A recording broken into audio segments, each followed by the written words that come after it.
जय हिंद दोस्तों, मैं आरती द्विवेदी। स्वागत है आपका study for life YouTube channel में। आज देख रहे हैं अर्थव्यवस्था की डाउन स्थिति, मजदूरों की बहुत बेहाल स्थिति हो रही है। जगह जगह बड़ा लोग भूख से बेहाल हैं। एक वीडियो देखे थे कि अपने घर जाते समय वो रास्ते में परमिट लेकर आया था, फिर भी उसे रास्ते में रोक लिया गया। कोई मुस्लिम व्यक्ति था। तो इस तरह की घटनाएं आ रही हैं। लोगों से प्रार्थना है कि मानवता दिखाएं और सभी को जो सहयोग बन पड़े सहयोग करें। वैसे तो इस समय दुष्यंत कुमार का एक शेर याद आता है कि भूख है तो सब्र कर, रोटी नहीं तो क्या हुआ। भूख है तो सब्र कर, रोटी नहीं तो क्या हुआ। इस समय दिल्ली में है जेरे बहस ये मुद्दा। तो अभी बहस का ये मुद्दा है। आइए चलते हैं हम अपने आर्टिकल पर। द हिंदू का आर्टिकल है रिलीजन एंड फ्रीडम। ये आपके फर्स्ट पेपर से जुड़ा हुआ है। इसको देखते हैं। धार्मिक स्वतंत्रता का सर्वाधिक महत्व इसलिए नहीं है कि ये धर्म के बारे में है, बल्कि इसलिए है कि यह स्वतंत्रता के बारे में है।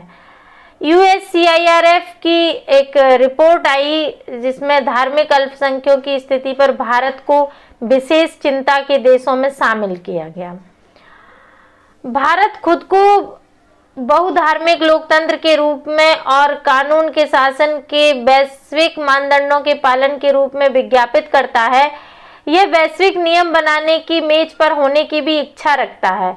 ऐसी महत्वाकांक्षाओं वाले देश के लिए पिछले एक वर्ष की घटनाओं के माध्यम से परिलक्षित धार्मिक स्वतंत्रता पर इसका रिकॉर्ड विवादास्पद है। देश के कई हिस्सों में धार्मिक हिंसा, उत्पीड़न और कानून के शासन की बर्बादी का कैटलॉग एक अशांत तथ्य है। सत्तारूढ़ वितरण की पक्षपातपूर्ण प्रकृति को दूर करना भी मुश्किल है। किसी देश के आर्थिक विकास और वैश्विक दृष्टिकोण के लिए प्रतिष्ठा महत्वपूर्ण है, लेकिन उस महत्वपूर्ण परिप्रेक्ष्य से परे किसी भी कार्यशील लोकतंत्र के लिए कानून और सांप्रदायिक सद्भाव का शासन भी आवश्यक है। इस आर्टिकल में यही दिया हुआ था कि किस तरह से हमारे यहाँ धार्मिक असहिष्णुता की स्थिति आ जाती है। बार बार सांप्रदायिकता का विचार लोगों को आता है। हिंदू मुस्लिम का जगह जगह से झगड़े होते हैं, या इस सांप्रदायिकता को जो नेता लोग हैं वो बढ़ाने का और प्रयास करते हैं। तो ये बहुत अमानवीय है। और ऐसे देश के लिए जो विश्व गुरु होने का दावा करता है और जो सबके लिए बड़ा भाई साबित होना चाहता है, ऐसे में उसको धार्मिक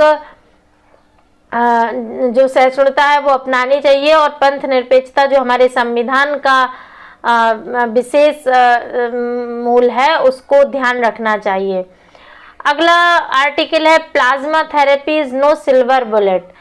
यानी कि कोरोना के इलाज के लिए प्लाज्मा थेरेपी कोई चांदी की गोली नहीं है, ऐसा इस आर्टिकल में बताया जा रहा है। चूंकि प्लाज्मा थेरेपी की इस समय बहुत खबरें आ रही हैं कि उससे इलाज संभव हो पा रहा है।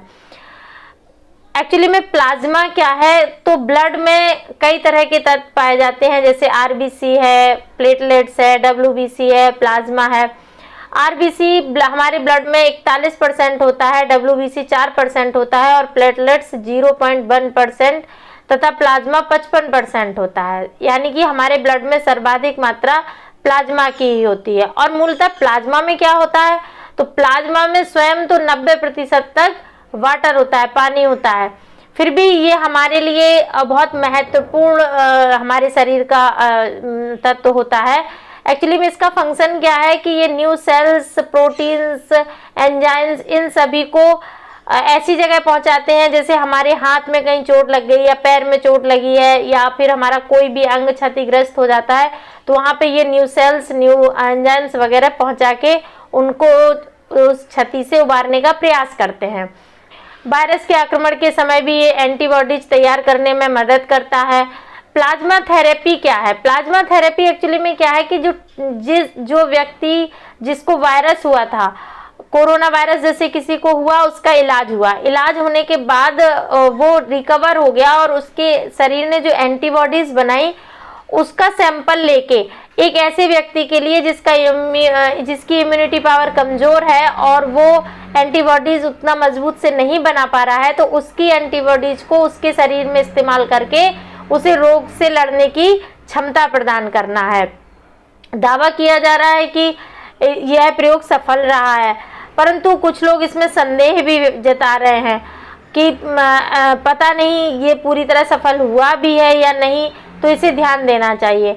अच्छा, प्लाज्मा थेरेपी अगर लागू की जाए तो इसमें कुछ रिस्क भी हैं। जैसे डोनर व्यक्ति को कोई अगर इन्फेक्शन है तो वो इन्फेक्शन उस व्यक्ति में भी जा सकता है जो प्राप्त करता है, और प्राप्तकर्ता की स्वयं की एंटीबॉडी निर्माण क्षमता भी घट सकती है इससे। तो हो सकता है उसे अन्य तरह के इन्फेक्शन फिर पकड़ ले जिनके लिए वो एंटीबॉडी का निर्माण नहीं कर पाएगा। इम्यूनिटी सिस्टम भी बिगड़ सकता है उसका अपना। और कुछ चुनौतियां भी हैं कि अगर ये सफल हो भी गई तो फिर बड़ी मात्रा में हमें प्लाज्मा डोनर चाहिए, क्योंकि जो एंटीबॉडीज उसके प्रति बनी थी वो बहुत देर नहीं रहती हैं। जल्दी ले लिया सैंपल तो ठीक है, नहीं तो फिर वो स्वयं ही खत्म हो जाती हैं। तो ये भी चीज़ है। दूसरा, टेस्टिंग बहुत प्रॉपर होना चाहिए। कहीं ऐसा ना हो कि हम जिस व्यक्ति का प्लाज्मा ले रहे हैं वो पहले से किसी मतलब पहले से उसको कोई इन्फेक्शन हो और वो हम ले लें और फिर किसी और व्यक्ति को उसकी थेरेपी दे दें और उसमें भी वो इन्फेक्शन ट्रांसफ़र हो जाए। हमें इसके लिए कुछ मजबूत कदम उठाने होंगे, जैसे हेल्थ सिस्टम को मजबूत करने की आवश्यकता है। अस्पतालों की जिम्मेदारी है कि अगर वो उनके यहाँ कोई मरीज का सही से ट्रीटमेंट नहीं हो पा रहा है, उतना इक्विपमेंट नहीं है, तो वो उसे दूसरे अस्पताल के लिए ट्रांसफ़र कर दें और सलाह दें कि इसका इलाज वहाँ उस अस्पताल में संभव है तो आप इसे वहाँ ले जाएं, बजाय इसके कि वहाँ उसको ज़बरदस्ती ट्रीटमेंट दिए जाएं टिल डेथ तक। जागरूकता की बहुत आवश्यकता है। सरकार को ऐसी वो चलानी चाहिए अभियान कि लोगों में स्वास्थ्य के प्रति जागरूकता बढ़े। हमारे यहाँ तो लोग चेकअप ही नहीं कराते हैं, कुछ कराते हैं। मजाक का विषय है पर बहुत सत्य है कि अगर किसी मरीज को कोई डॉक्टर चेकअप लिखता है और वो चेकअप कराता है और इनकेस उसके सारे चेकअप नेगेटिव आते हैं, मतलब उसे कोई बीमारी नहीं होती है, तो उसके मुंह से अनायास ही निकलता है कि अरे फालतू में चेकअप करा दिया और इसमें तो कुछ भी नहीं निकला, बेकार पैसे चले गए। तो मतलब कुछ ना निकलना भी उसके लिए दुखद हो जाता है, क्योंकि उसके लिए पैसा अधिक महत्वपूर्ण है। और लोगों का दोष भी नहीं है, क्योंकि जिसके पास जिस चीज़ की कमी होती है उसका महत्व अधिक हो जाता है। क्योंकि हमारे यहाँ बहुत सारी जनसंख्या ऐसी है जिनके पास खाने रहने की भी व्यवस्था नहीं है, तो उनके लिए ये रेगुलरली चेकअप और ये चीज़ बहुत कठिन होती है। तो वो घरेलू उपाय और धार्मिक कर्मकांडों में चले जाते हैं बजाय स्वास्थ्य विभाग में जाने से। और प्राइवेट हॉस्पिटल्स बहुत महंगे हैं, तो ये भी समस्याएं हैं। तो जागरूक करने की आवश्यकता है लोगों को। स्वास्थ्य कर्मियों को भी सुरक्षा देनी चाहिए, जैसे अभी पथराव वगैरह हुए, तो इन सब में भी थोड़ा सा ध्यान देना होगा सरकार को, क्योंकि ऐसा ना हो कि लोगों में डर पैदा हो जाए और लोग इस तरह के काम करने से कतराने लगे। अगला आर्टिकल है, अर्थव्यवस्था पटरी पर लाने को पीएम ने थामी कमान। एक्चुअली में निवेश करने के लिए और कंपनियां लगाने के लिए प्रधानमंत्री ने कुछ चीज़ों पे विचार किया है। जैसे एक थ्योरी लाए हैं वो कि प्लग एंड प्ले व्यवस्था पर विचार किया जाएगा। एक्चुअली में प्लग एंड प्ले व्यवस्था जो है वो क्या है कि कंपनियों को वो ज़मीन मुहैया कराएंगे और हो सकता है अगर ज़रूरत पड़ी तो प्लांट भी मुहैया कराएंगे, ताकि वो अपने सामान का निर्माण यहाँ कर सकें। जैसे मेक इन इंडिया में भी सामान निर्माण का प्रावधान था, पर इसमें वो ज़मीन और प्लांट दोनों देंगे, आप केवल आके निर्माण करिए। इसी तरह की सुधार करके निवेशकों के लिए माहौल तैयार किया जाएगा। इसके लिए एक प्रधानमंत्री ने अहम बैठक की है। इसका जो ये दैनिक जागरण का आर्टिकल है, इसमें ये बहुत साफ नहीं आया है वीडियो में। अगर आप इसे पढ़ना चाहें तो आप दैनिक जागरण में इसको पढ़ सकते हैं। प्रदूषण घटेगा तो बचेगी धरती। कोविड-19 के प्रकोप से निपटने के लिए लागू किए गए लॉकडाउन के कारण प्रकृति को भी राहत मिली है, जिससे अनेक सकारात्मक संकेत सामने आए हैं। यानी कि लोग क्वारंटाइन से भले ऊब रहे हों, लॉकडाउन से ऊब रहे हों, लेकिन प्रकृति ने अपने आप को संभाल लिया है। स्वच्छता काफ़ी हो गई है। चूँकि गाड़ियाँ बंद हैं, कारखाने बंद हैं, लोगों की आवाजाही बंद है, इसलिए किसी भी प्रकार का बाहर प्रदूषण नहीं है और ये रिकवर हो रहा है। जो हमारे यहाँ सांस लेने में प्रॉब्लम होने लगी थी, अन्य तरह की प्रॉब्लम्स आ रही थी, कई तरह के प्रदूषण थे, उन सब में सबसे प्रकृति को राहत मिल रही है। तो ये ठीक है, लेकिन ये भी देखना चाहिए कि ये लॉकडाउन खुलने के बाद कैसे संभव होगा।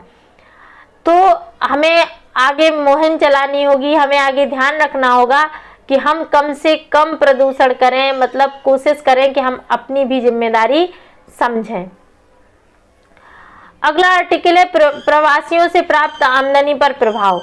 विश्व बैंक ने एक रिपोर्ट में कहा है कि वर्तमान वैश्विक लॉकडाउन के चलते आर्थिक संकट बना हुआ है और ग्लोबल रेमिटेंस यानी बाहर से भेजे जाने वाले धन में लगभग 20% तक की गिरावट की आशंका है।